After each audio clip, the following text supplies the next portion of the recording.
ولید صاحب، کیا میں نے آپ کو اپنے آفس میں بلایا تھا؟ ولید نے ہنس کر سر جھٹکا۔ میڈم حیا، بلکہ مسز حیا، اب جب آپ اب جب آپ کو ادھر کام۔ ولید صاحب، کیا میں نے آپ کو بلایا تھا؟ وہ پہلے سے بلند اور درشت آواز میں بولی۔ ولید کی بھویں سکڑی۔ سلیمان انکل کے آفس میں آنے کے لیے مجھے اجازت؟ ولید صاحب، کیا میں نے آپ کو بلایا تھا؟ وہ بے حد اونچی آواز میں کہتی کرسی سے اٹھ کھڑی ہوئی۔ باقر صاحب بھی احتراماً ساتھ ہی اٹھے۔ تابعداری کا ثبوت، وفاداری کا احساس۔ ولید کی پیشانی کے بل گہرے ہو گئے۔ وہ تیزی سے اٹھا۔ سلیمان انکل میرے ساتھ یہ سلوک کبھی برداشت نہ کرتے۔ میں آپ کے ساتھ اس سے بھی بدتر سلوک کر سکتی ہوں۔ باقر صاحب، ان صاحب کو باہر جانا ہے، پلیز دروازہ کھول دیں۔ باقر صاحب نے ذرا تذبذب سے اسے دیکھا، پھر پلٹنے ہی لگے تھے کہ ولید نے ہاتھ اٹھا کر انہیں روکا۔ میں دیکھتا ہوں آپ کتنے دن اس آفس میں رہتی ہیں۔ ایک خشمگی نگاہ باقر صاحب پہ ڈالتا وہ تیزی سے پلٹا۔ حیا نے کرسی پہ واپس بیٹھتے ہوئے انٹرکام کا ریسیور اٹھایا۔ درخشاں، اگر یہ آدمی مجھے دوبارہ بلا اجازت اپنے آفس میں داخل ہوتا نظر آیا تو آپ کی چھٹی۔ سن لیا آپ نے؟ اور سنا اور سنایا تو اس نے ولید کو تھا، جو اس کی بات ختم کرنے کے بعد ہی باہر نکلا تھا۔ جی جی میم، ابا کی سیکرٹری بوکھلا گئی تھی۔ بیٹھیے۔ ریسیور واپس رکھتے ہوئے اس نے باقر صاحب کو بیٹھنے کا اشارہ کیا۔ باقی 10% شیئرز ان کے پاس ہیں میم۔ باقر صاحب نے سلسلہ کلام وہیں سے جوڑا۔ تب تک وہ چند گہرے سانس لے کر خود کو کمپوز کر چکی تھی۔ پہلے عمیر لغاری آفس آیا کرتے تھے، مگر گزشتہ 1 ماہ سے وہ علاج کے سلسلے میں بیرون ملک ہیں۔ چند مزید تفصیلات کے بعد وہ اس بورڈ آف ڈائریکٹرز کی آج متوقع میٹنگ کے بارے میں بتانے لگے۔ میم، ایک ٹریڈ سینٹر کا پروجیکٹ ہے، ہمیں وہ حاصل کرنا ہے، اور یعنی کہ ٹینڈر کی نیلامی ہے اور ہمیں نیلامی جیتنی ہے۔ اس نے دبے دبے جوش سے اس کی بات کاٹی۔ گزرتے گزرتے کبھی کوئی سو گزرتے گزرتے کبھی کوئی سوپ سیریل دیکھتی تھی تو اس میں عموماً ٹینڈرز کی نیلامی ہو رہی ہوتی اور مخالف کمپنیاں بولی لگا رہی ہوتی، سو کم از کم کچھ تو پتا تھا اسے کنسٹرکشن کمپنی کے متعلق۔ باقر صاحب لمحے بھر کو خاموش ہوئے، پھر نفی میں سر ہلایا۔ نہیں میم، ٹینڈر کی نیلامی کا معاملہ نہیں ہے۔ اچھا، اس نے خفت چھپاتے ہوئے سر ہلا دیا۔ اب وہ درمیان میں نہیں بولے گی، خاموش رہ کر بس سنے گی۔ اصل میں ایک گروپ ٹریڈ سینٹر بنانا چاہ رہا ہے۔ وہ اس کے لیے مختلف کمپنیوں کے آئیڈیاز دیکھنا چاہتے ہیں کہ کون ان کی زمین کو بہتر طور پہ استعمال کر کے ٹریڈ سینٹر بنا سکتا ہے۔ اگر ہمارا آئیڈیا اپروو ہو گیا تو پروجیکٹ ہمیں مل جائے گا۔ میں ہیڈ آرکیٹیکٹ کو بھیجتا ہوں، وہ آپ کو مزید بریف کر دیں گے۔ باقر صاحب مؤدب انداز میں اٹھتے ہوئے بولے۔ ہیڈ آرکیٹیکٹ رضوان بیگ صاحب درمیانی عمر کے تجربے کار انسان تھے، مگر ان کا انداز یوں تھا گویا ان کے سامنے کوئی ان پڑھ لڑکی بیٹھی ہو جس کو بریف کرنا وہ اپنی شان میں توہین سمجھتے ہوں۔ جان بوجھ کر مشکل اصطلاحات استعمال کرتے ہوئے وہ بہت لاپرواہی سے اس کو اپنا کام دکھا رہے تھے۔ یہ ٹریڈ سینٹر ہے، یہ پارکنگ لاٹ ہے، یہاں ہم یوں کریں گے، یہاں یوں۔ حیا اسی انداز سے کمر سیٹ سے ٹکائے ہتھیلیاں ملائے بیٹھی بہت تحمل سے ان کی بات سن رہی تھی۔ اب آپ کو تو اتنا پتہ نہیں ہوگا میم، بہرحال یہ اتنا شاندار پروجیکٹ پلان ہے کہ عمارت دیکھتے ہی گاہک فوراً کار ادھر پارک کرے گا اور شاپنگ شروع کر دے گا۔ خیر، میں تو اس موت کے کنویں میں کبھی کار پارک نہ کروں۔ کار کو کچھ ہو گیا تو روہیل کبھی نہیں چھوڑے گا کہ وہ اس کی کار تھی، مگر اب تو روہیل نے بہت کچھ چھوڑ دیا اور کار تو جہان کے پاس تھی۔ پتہ نہیں وہ اس وقت کیا کر رہا ہوگا۔ اف حیا، کام پہ توجہ دو۔ وہ سر جھٹک کر ان کی طرف متوجہ ہوئی۔ ڈیزائن کی اسے واقعی کچھ سمجھ نہیں تھی، لیکن اگر وہ اتنے قابل آرکیٹیکٹ کی اس کی اتنی تعریف کر رہے تھے تو یقیناً وہ بہت اچھا ہوگا۔ وہ قائل ہو گئی۔ بورڈ آف ڈائریکٹرز کی میٹنگ اس کی توقع سے زیادہ بری رہی۔ جب وہ کانفرنس روم میں داخل ہوئی تو کانفرنس ٹیبل کے دونوں اطراف کرسیوں کی قطاروں پہ بوٹڈ سوٹڈ افراد منتظر سے بیٹھے تھے۔ سربراہی کرسی خالی تھی۔ وہ فائل سنبھالے تیز تیز قدموں سے چلتی کرسی کی تک آئی۔ کوئی اس کے لیے کھڑا نہیں ہوا۔ اس نے میز پر پرس رکھا اور کرسی سنبھالتے ہوئے فائل کھولی، پھر گردن اٹھا کر دیکھا تو سب مرد حضرات اسی کی طرف متوجہ تھے۔ تایا فرقان، چچا زاہد، داور بھائی، ولید اور چند غیر شناسا چہرے۔ لمحے بھر کو اس کا اعتماد ڈاواڈول ہوا۔ جو لڑکی اتنا کچھ تنہا سہتی ہے وہ بہت مضبوط لڑکی ہوتی ہے۔ اس نے فوراً سے خود کو سنبھال لیا۔ تمہید کے بعد وہ اپنے ازلی اعتماد اور دو ٹوک انداز میں کہنے لگی، سلیمان اصغر کی اٹارنی انفیکٹ ہونے کے ناطے میں ان کی صحت یابی تک میں ان کی سیٹ سنبھالوں گی۔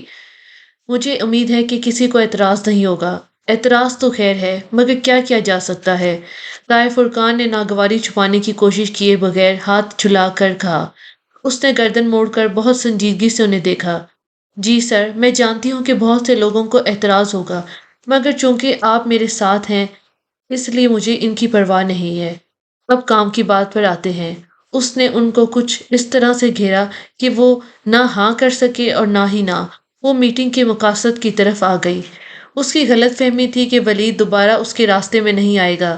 ولید سمیت تقریباً سب ہی، حتیٰ کہ داور بھائی بھی تمام عرصے میں اس کی بات پہ بات سوال کرتے رہے، جان بوجھ کر کنفیوز کرنے والے سوال، اور اس کی تو توجیہ پر استہزائی انداز میں سر جھٹک دیا جاتا۔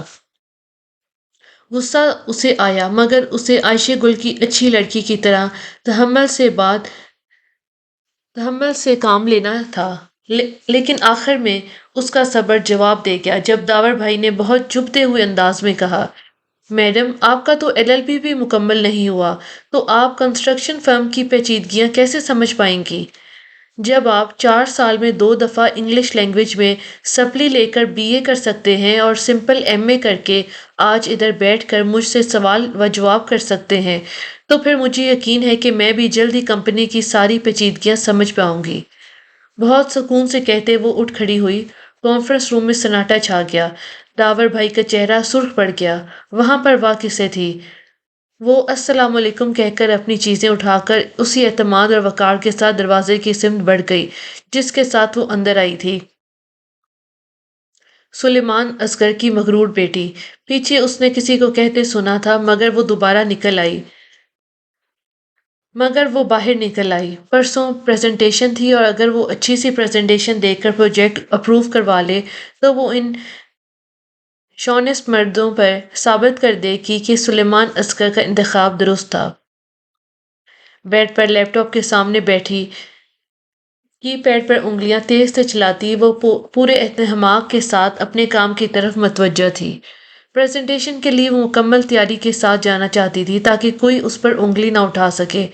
مسلسل کام کے باعث اس کے ہاتھوں میں درد ہو رہا تھا۔ سر کے پچھلے حصے میں بھی ہلکی ٹھیس اٹھ رہی تھی۔ اس کا ارادہ کام ختم کر کے دوا لے کر سونے کا تھا۔ حیا، فاطمہ اسے پکارتے ہوئے کمرے تک آئی۔ صبح ابا کو گھر شفٹ کر دیا گیا تھا جس کے باعث اب وہ بالآخر سب ایک چھت تلے تھے۔ کیا کر رہی ہو؟ اس کے گرد کاغذوں، فائلز اور لیپ ٹاپ کو دیکھ کر فاطمہ نے افسوس سے سر ہلایا۔ کیا ضرورت تھی یہ سب کرنے کی؟ سائمہ بھابی بھی خفا ہو رہی تھی کہ جب تایا کی موجودگی میں تم خود کرو گی تو سب کہیں گے کہ ان پر بے اعتباری ظاہر کی جا رہی ہے۔ مجھے یہی بہتر لگا اماں، ابا نے مجھے اپنا اٹارنی انفیکٹ بنایا تھا تو کچھ سوچ کر ہی بنایا ہوگا۔ وہ اسکرین سے نظریں ہٹائے بنا بولی، اچھا کل ارسل کا ولیمہ ہے، کیا پہنو گی؟ اف یہ شادیاں، جب سے ابا بیمار ہوئے تھے ان چیزوں کا دل ہی نہیں کرتا تھا۔ ارسل ان کا سیکنڈ کزن تھا، پھر بھی وہ اور فاطمہ مہندی اور شادی پر نہیں گئی تھی، اب ولیمے پر جانا ضروری تھا۔ کچھ بھی پہن لوں گی، مکسڈ گیدرنگ ہوگی۔ اس کی انگلیوں سے درد اب کلائیوں تک سرایت کر رہا تھا۔ ہاں مکسڈ ہی ہے مگر پلیز اس دن کی طرح دوپٹہ مت لپیٹنا۔ فاطمہ اس کے قریب بیٹھ کر بیڈ پر بیٹھی نروٹھے پن سے بولی، پر اماں مکسڈ گیدرنگ جو ہے نقاب تو کرنا پڑے گا۔ وہ ابھی تک اسکرین کی جانب متوجہ تھی، اسے پتہ نہیں چلا کہ اس نے کس شے کو دعوت دے ڈالی تھی۔ نقاب کس لیے؟ کیا ہو گیا ہے تمہیں؟ وہاں کس سے کرنا ہے نقاب؟ کزن کی شادی ہے، وہاں سب اپنے ہی ہوں گے، وہ حیرت اور غصے سے بولی۔ حیا نے رک کر انہیں دیکھا۔ اپنا تو کوئی نہیں ہوتا اماں، وہ کزنز ہیں، سگے بھائی تو نہیں۔ اب جب کرتی ہوں نقاب تو ٹھیک سے کروں نا۔ اسے سر کے پچھلے حصے سے درد اپنے بازو تک بڑھتا ہوا محسوس ہو رہا تھا، یوں جیسے اس کی اندیکھی انگلیاں ہوں اور اس کے سر کو آہستہ آہستہ اپنے شکنجے میں لے رہے ہوں۔ تم پاگل ہو گئی ہو، تم فنکشن میں برقع اڑو گی؟ برقع نہیں اوڑھ رہی برقع نہیں اوڑھ رہی، بڑے دوپٹے سے ہر کام چلا لوں گی۔ مکسڈ گیدرنگ جو ہے، اس نے حتی الوسع لہجے کو نرم اور دھیما رکھنے کی کوشش کی۔ مگر مکسڈ گیدرنگ میں بھی عورتیں اور مردوں کی ٹیبلز الگ الگ ہوتی ہیں حیا۔ مرد دور ہوتے ہیں۔ دور کہاں، سامنے ہی تو بیٹھے ہوتے ہیں سب۔ درمیان میں کوئی اسکرین تو حائل نہیں ہوتی، اور پھر جو ویٹرز عورتوں کی طرف پھر رہے ہوتے ہیں، اور ارسل کے بھائی، وہ تو ہمیشہ ہی عورتوں کی طرف ہوتے ہیں۔ وہ تو بچے ہیں حیا، 20-20 سال کے بچے ہیں۔ تم بحث کیوں کر رہی ہو؟ درد کی لمبی انگلیاں اب اس کی کنپٹی سے ہوتی پیشانی کو اپنے شکنجے میں لے رہی تھی۔ تکلیف ہر پل بڑھتی جا رہی تھی۔ نہیں اماں، بحث تو نہیں کر رہی، صرف وضاحت کر رہی ہوں اپنے نقاب کی۔ اچھا، پہلے تو تم نقاب نہیں لیتی تھی، پہلے تو تم بہت ماڈرن تھی۔ وہ چپ ہو گئی۔ زمانہ جاہلیت کا تانا کیسے چابک کی طرح لگتا ہے، کاش یہ تانا دینے والوں کو معلوم ہو سکے۔ جی میں پہلے نہیں لیتی تھی، مگر اب کرتی ہوں تو مجھے پراپر طریقے سے کرنا چاہیے۔ تم شادی پر نقاب لوگی، لوگ کیا کہیں گے؟ وہ جھنجھلائی۔ نہیں لوں گی تو اللہ تعالیٰ کیا کہے گا؟ کچھ نہیں ہوتا ہے، ایسے بھی تو کتنے گناہ کر لیتے ہیں۔ غیبت، گلے، یہ سب گناہ نہیں ہوتا؟ کیا صرف نقاب نہ کرنا گناہ ہے؟ درد کی فولادی گرفت اس کے سر کو جکڑ لینے کے بعد اب گردن تک پھیلتی جا رہی تھی۔ اسے کندھوں پہ شدید دباؤ محسوس ہونے لگا۔ اماں، میں نے کب کہا کہ میں بہت نیک ہوں یا کوئی گناہ نہیں کرتی؟ لیکن اگر میں کوئی نیک کام کرنا چاہتی ہوں تو مجھے مت روکیں۔ اس سے لگا وہ التجا کر رہی ہے، منت کر رہی ہے، وہ بنو قریظہ سے منت کر رہی ہے۔ اچھا، پہلے تو تم نے کبھی احساس نہیں کیا گناہ ثواب کا؟ جب ابا اور تایا کہتے تھے تب تو تم نہیں مانتی تھی، پھر وہی پہلے کا تانا۔ تو اماں، اگر میں تایا ابا کے کہنے پر اللہ کی مانتی تو میں قابل قبول ہوتی، مجھے شاباش بھی ملتی اور واہ واہ بھی۔ لیکن اگر میں اپنی مرضی سے اللہ کی تو مانوں تو میں قابل قبول نہیں ہوں۔ اس نے دکھ سے انہیں دیکھا۔ وہ ماس کو برچھی کی طرح زخمی کرتی اذیت کندھوں سے گزرتی سینے میں اتر رہی تھی۔ مجھے بیکار کے دلائل مت دو، اپنا ایل ایل بی مجھ پر مت آزماؤ۔ ارم کی منگنی پر تھوڑے لوگ تھے، بات دب گئی، لیکن اب اگر تم اتنے بڑے فنکشن میں نقاب لوگی تو لوگ کتنی کی باتیں بنائیں گے؟ آپ لوگوں سے ڈرتی ہیں جبکہ اللہ زیادہ حقدار ہے کہ اس سے ڈرا جائے۔ اور لوگوں کا کیا ہے؟ سائمہ تائی تو پہلے بھی مجھ پر باتیں بناتی آئی ہیں، مگر فاطمہ بیزار ہو چکی تھی۔ حیا، شادیوں پر کون حجاب لیتا ہے؟ میں لیتی ہوں، اور میں لے کر دکھاؤں گی۔ نہیں، میں کوئی دعویٰ نہیں کر رہی، لیکن اگر میں اپنے خاندان کی وہ پہلی لڑکی ہوں جو شادیوں میں بھی حجاب لے تو میں وہ پہلی لڑکی بنوں گی اماں۔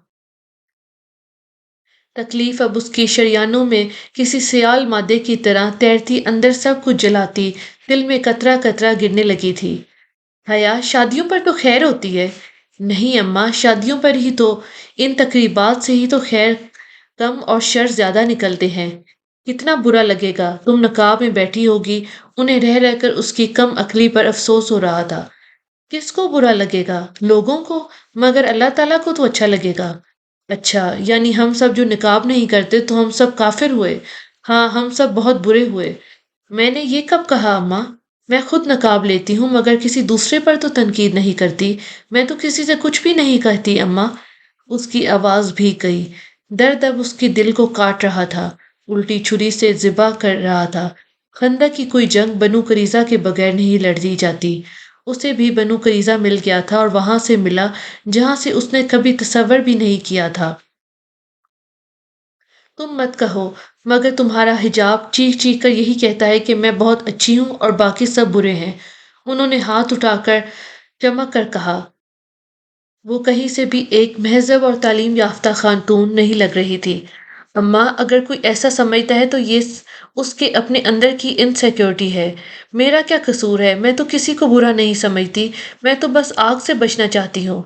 تو یہ سب پہلے کیوں نہیں کرتی تھی؟ بچپن سے تمہیں علم تھا جہنم کی آگ کا، یہ یا نہیں علم تھا؟ پہلے صرف علم تھا اماں، اب یقین آ گیا ہے۔ اس نے بہت سے آنسو اپنے اندر اتارے۔ کیا لوگوں نے واقعی سمجھ لیا ہے کہ وہ کہیں گے ہم ایمان لائے اور وہ آزمائے نہ جائیں گے؟ اچھا، صرف پردہ نہ کرنا گناہ ہے؟ کیا قرآن نہیں پڑھا تم نے کہ والدین کو اف تک نہیں کرتے؟ اس نے جواب میں ایک گہری سانس لی۔ اماں، آپ کو بھی پتا ہے اور مجھے بھی کہ آپ اس آیت کو غلط جگہ پہ غلط طریقے سے کوٹ کر رہی ہیں۔ میں آپ کو ناراض نہیں کرنا چاہتی، مگر میں اللہ کو بھی ناراض نہیں کر سکتی۔ بس کرو، پتا ہے مجھے تم یہ سب جہان کے لیے کر رہی ہو۔ ترکی میں ترکی میں رہ کر بھی فرق نہیں پڑا اسے۔ دیکھتی ہوں میں کس طرح روز فجر میں مسجد جا رہا ہوتا ہے۔ اماں، کوئی لڑکی اپنی مرضی سے حجاب لینے لگے تو سب یہ کیوں فرض کر لیتے ہیں کہ وہ کسی کے دباؤ آ کر یہ کر رہی ہے؟ وہ یہ ماننے کو کیوں تیار نہیں ہوتا کہ اس لڑکی کا اپنا دل بھی کچھ کہہ سکتا ہے؟ مگر پہلے تو تم نہیں کرتی تھی نا، وہ غصے سے کہتی اٹھی۔ اور کرو، جس سے بھی کرنا ہے نکاح، میں کون ہوتی ہوں کچھ کہنے والی؟ وہ تن فن کرتی باہر نکل گئی۔ الٹی چھری ابھی تک اس کے دل کو کاٹے جا رہی تھی۔ خون کے قطرے اندر ہی اندر گر رہے تھے۔ مائیں بھی بعض دفعہ دل دکھاتی ہیں مگر انہیں کبھی احساس نہیں ہوتا۔ اس نے آنکھوں کو ہتھیلی کی پشت سے رگڑا مگر آنسو پھر بھی ابل پڑے۔ جاڑی اور بھوک کی تکلیف میں خندق کھودنا کٹھن ہوتا ہے یا بنو قریظہ کی بے وفائی سہنا؟ اس نے خود سے پوچھا۔ اور اگر یہ دونوں ساتھ مل جائیں تب؟ اس کا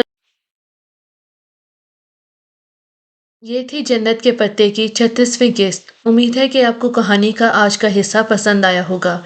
ویڈیو کو لائک کریں، کمنٹس میں اپنے خیالات کا اظہار کریں اور دوستوں کے ساتھ شیئر کریں۔ اگلی قسط تک ہمارے ساتھ جڑے رہیں اور سبسکرائب کرنا نہ بھولیے۔ خوش رہیں، خوش سنیں۔